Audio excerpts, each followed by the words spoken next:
Hello guys, tunin hodingin lata akad kan kumvin so na ngayotin ko ito pang subscribe na ilo malalung sita na subscribe lang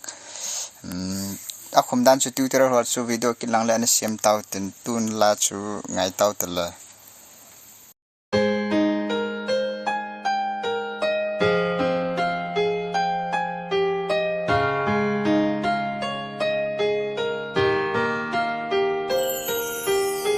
kamu ni apa lung se me chen ya pa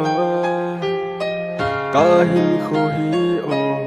ki pa na na ji sing ye min lo ding tim tu ilal kho min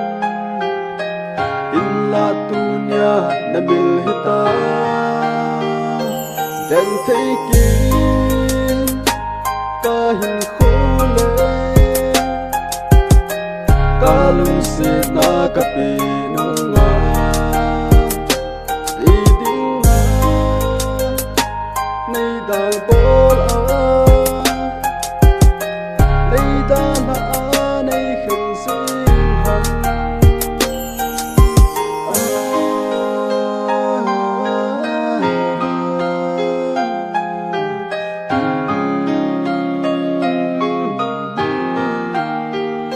kahin khu hi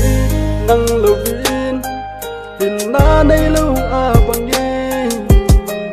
lung thim ke sa ka hi si ka hai na zong nang be jin ni ting ki chol du abang min hi puma gen thei thu dia nei phal hi na in gel ki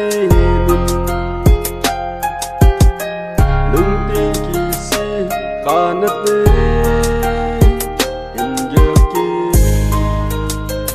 na ki ơi nung ti ki si kanat le ka hin ko hi nang lo vi hin na nay lo a bang ye lung tin ke sa ka hi si ka hai na zo nang be sin ni tin ki chol du abang min hi puma gen thei tho ja nei pul hina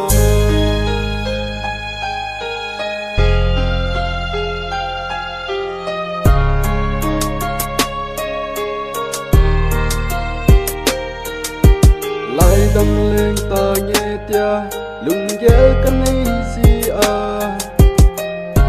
tin son dan ka tho si ti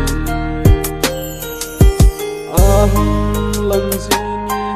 ai ni len kho ma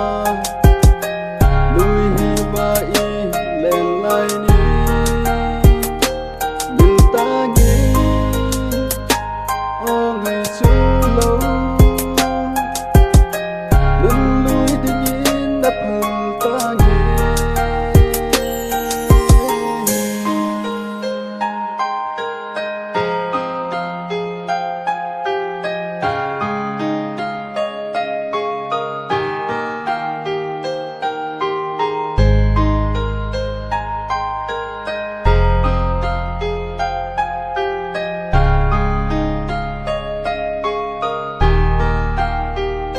kahin khu hi